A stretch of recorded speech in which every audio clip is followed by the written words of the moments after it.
นื่องในโอกาสวันสื่อมวลชนและการพิมพ์จำหน่ายครบรอบ75 ปีวันที่ 13 สิงหาปี 1950 หาวันที่ 13 สิงหาปี 2025 นี้ข้าพเจ้าตั้งหน้าให้คณะพรรคคณะกรมนายและพลตำรวจสื่อมวลชนในกำลังป้องกันความสงบทั่วประเทศมีความรู้สึกภาคภูมิใจและปิติสมชื่นเป็นอย่างยิ่งที่ได้ให้ทัศนะต่อวันสำคัญดังกล่าวนี้ดังที่พวกเขารับรู้นำกันแล้วว่าวันที่ 13 สิงหาเป็นวันที่มีความหมายสำคัญอย่างยิ่งในวงการสื่อมวลชนลาวและการพิมพ์จำหน่ายบ่เพียงแต่เป็นเหตุการณ์ที่สำคัญทางด้านประวัติศาสตร์แต่ยังเป็นการสะท้อนเส้นทางอันยาวนานตลอด75 ปีแห่งการกำเนิดเติบใหญ่และขยายตัวอย่างบ่หยุดยั้งของสื่อมวลชนและการพิมพ์จำหน่ายจากจุดเริ่มต้นสู่ปัจจุบันวันครบรอบ75 ปีนี้เป็นสัญลักษณ์แห่งความอดทนการพัฒนาและผลงานอันยิ่งใหญ่ของเวียกงานสื่อมวลชนลาวและการพิมพ์จำหน่ายของชาติลาวเฮาเป็นวันแห่งการสะท้อนคืนอดีตสมเสยปัจจุบันและสร้างแรงบันดาลใจให้อนาคตประวัติสื่อมวลชนและการพิมพ์จำหน่ายยามใดก็ติดพันสนิทแน่นกับประวัติของชาติของพรรคของการปฏิวัติและของประชาชนลาวบรรดาเผ่าตลอด75 ปีผ่านมาสื่อมวลชนมีความบุกหน้าบืนตัวดุมันห่าวหันประกอบส่วนอย่างตั้งหน้าต่อผลสำเร็จในระยะต่อสู้กู้ชาติต้านจักรพรรดิผู้หุกหานก็คือในระยะแห่งการปกปักรักษาและสร้างสาพัฒนาประเทศชาติสื่อมวลชนได้รักษามูลเชื่อความจงรักภักดีต่อภาครัฐอย่างเสมอต้นเสมอปลายเฮ็ดหน้าที่โฆษณาแนวทางนโยบายของพรรคมติคำสั่งกฎหมายของรัฐบาลผลสำเร็จในการสร้างสาพัฒนาประเทศชาติแนวทางการต่างประเทศของพรรคให้ชาวโลกได้รับรู้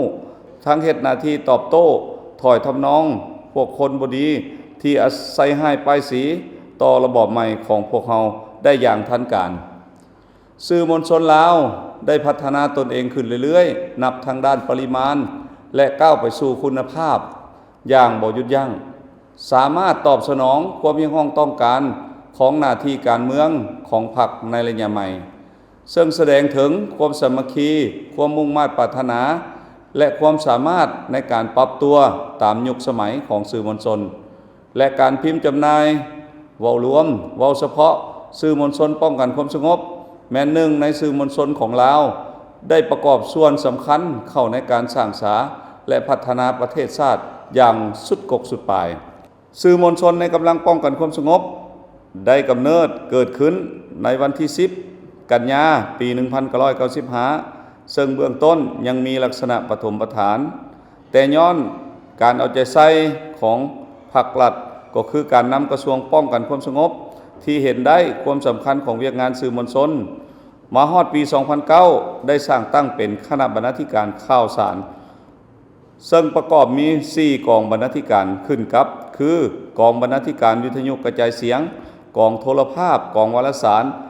และกองหนังสือพิมพ์ความสงบเพื่อให้แทดเหมาะกับภาระบทบาทและการเคลื่อนไหวของเวียกงานวิชาเฉพาะตัวจริงจึงได้เปลี่ยนชื่อจากคณะบรรณาธิการข่าวสารป้องกันความสงบมาเป็นกรมสื่อมวลชนป้องกันความสงบในปี 2021 มาฮอดปัจจุบันสื่อมวลชนป้องกันความสงบประกอบด้วยสื่อสิ่งพิมพ์และสื่ออิเล็กทรอนิกส์ที่ทันสมัยโดยมีการผสมผสานสื่อดังเดิมสื่อแบบใหม่เข้าด้วยกันเพื่อยกระดับประสิทธิภาพในการเผยแพร่ข้อมูลข่าวสารออกสู่สังคมให้สูงขึ้นเรื่อยๆตามยุคสมัยนับแต่มือสร้างตั้งเป็นต้นมาสื่อมวลชนป้องกันความสงบได้รับการพัฒนาอย่างต่อเนื่องนับทางด้านปริมาณและคุณภาพสามารถตอบสนองหน้าที่การเมืองของภาครัฐได้เป็นอย่างดีและมีประสิทธิภาพสูงโดยเฉพาะแม้นการโฆษณาเผยแพร่แนวทางนโยบายของภาครัฐก็คือแนวทางป้องกันชาติป้องกันความสงบทั่วปวงชนรอบด้านผลงานการเคลื่อนไหวและมูลเชื่ออันสง่างามของกำลังป้องกันความสงบประกอบส่วนเข้าในการศึกษาอบรมกำลังป้องกันความสงบให้เป็นกำลังที่จงรักภักดีรับใช้ประชาชน และประเทศชาติอย่างแท้จริงเป็นเจ้าการปลุกระดมปวงชนให้เข้าร่วมในการจะตั้งพันขยายแนวทางป้องกันชาติป้องกันความสงบทั่วปวงชนรอบด้านอย่างทั่วถึงและลึกซึ้งซึ่งมูลเชื่อและผลงาน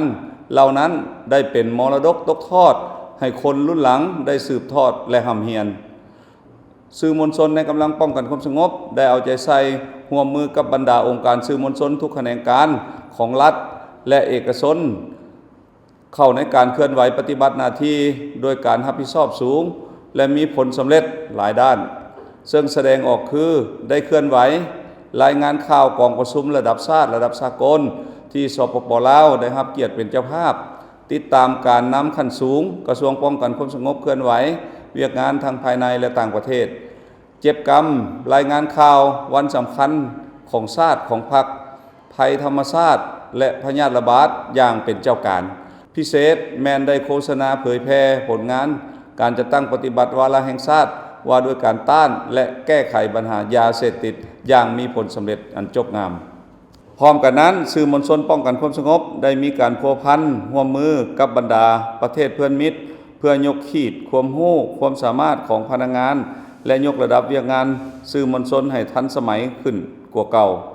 มีการพบปะแลกเปลี่ยนบทเรียนกับสื่อมวลชนจากกระทรวงป้องกันความสงบสสเวียดนามและยังได้ร่วมมือสร้างฟิล์มมูลเชื่อเกี่ยวกับการร่วมมือระหว่าง2กระทรวงป้องกันความสงบสปป.ลาวและสสเวียดนามร่วมกันอย่างมีผลสำเร็จโดยพื้นฐานสังรวมแล้วสื่อมวลชนป้องกันความสงบได้รับการปรับปรุงก่อสร้างตนเองให้ขยายตัวอย่างรอบด้านและเติบใหญ่เข้มแข็งสามารถเฮ็ดสำเร็จหน้าที่การเมืองของตนเป็นก้าวๆมาซึ่งผลสำเร็จทั้งหมดนั้นก็ย้อนมีคณะพรรคคณะนำกระทรวงป้องกันความสงบมีคณะพรรคคณะนำกรมใหญ่การเมืองป้องกันความสงบเป็นผู้นำพาชี้นำอย่างใกล้ชิดเฮ็ดให้สื่อมวลชนป้องกันความสงบกลายเป็นกระบอกเสียงอันแหลมคมของกำลังป้องกันความสงบเป็นแหล่งข้อมูลข่าวสารที่ได้รับความน่าเชื่อถือและเป็นที่นิยมชมชอบจากมวลชนต่อผลงานดังกล่าวจึงได้รับการปฏิบัตินโยบายย่องย่อจากภาครัฐก็คือกระทรวงป้องกันความสงบซึ่ง5 ปีผ่านมานับแต่2020หา2025นายและพลตำรวจที่เป็นนักรบสื่อมวลชนได้รับการเลื่อนชั้นจำนวน128สหายในนี้ชั้นพันเอกมี4สหายพันโทมี11สหายพันตรี29สหายนายห้อย85สหายและชั้นนายสิบ3สหายได้รับเหรียญไซแห่งงานชั้น2มี6สหายชั้น3มี9สหายเหรียญกาแห่งงาน5สหายย่องย่อรัฐบาล24สหายย่องย่อกระทรวง105สหายและกรมกองได้รับการย่องย่อเหรียญไซอิสระชั้น2 1หน่วยในปัจจุบันสื่อมวลชนป้องกันความสงบมีทั้งข้อสะดวกข้อยุ่งยากและสิ่งท้าทายนานาประการข้อสะดวกก็คือมีเทคโนโลยีที่ทันสมัยรับรู้ข้อมูลข่าวสารได้อย่างว่องไวทันกับเหตุการณ์การพิมพ์ก็สวยงามดึงดูดส่วนข้อยุ่งยากและสิ่งท้าทายแม้นข้อมูลข่าวสารได้กระจายไปอย่างบ่มีพรมแดนและบ่เป็นทางการผ่านสื่อสังคมออนไลน์ซึ่งได้สร้างความสับสนให้แก่สังคมอย่างใดก็ตามสื่อมวลชนป้องกันความสงบยังจะสืบต่อสู่ชนพัฒนาให้กลายเป็นแหล่งข้อมูลที่มีคุณค่าหลายที่สุดให้แก่สังคมยึดมั่นและเสริมขยายมูลเชื่อที่เปี่ยมล้นด้วยมานะจิตปฏิบัติแห่งธาตุแท้ขององค์การกำเนิดรัฐที่มาจากประชาชนโดยประชาชนและเพื่อประชาชนภายใต้การนำพาของพรรคเฮาอย่างเสมอต้นเสมอปลายในโอกาสวันสื่อมวลชนและการพิมพ์จำหน่ายหมุนเวียนมาบรรจบครบรอบ75ปีนี้ต่างหน้าให้คณะพรรคคณะบรรษาสื่อมวลชนป้องกันความสงบขออวยพรแด่การนำภาครัฐการนำกระทรวงป้องกันความสงบการนำกรมใหญ่การเมืองตลอดฮอดพนักงานนักรบสื่อมวลชนและการพิมพ์จำหน่ายทุกภาคส่วนนับทั้งภาครัฐเอกชนอยู่ศูนย์กลางและท้องถิ่นจงก้าวขึ้นญาติได้ผลงานอันใหม่ยิ่งใหญ่กว่าเก่าปฏิบัติหน้าที่การเมืองอันมีเกียรติสง่าของตนให้ประสบผลสำเร็จอย่างจบงาม สมเสยวันสื่อมวลชนและการพิมพ์จำหน่ายครบรอบ 75 ปีอย่างสุดใจ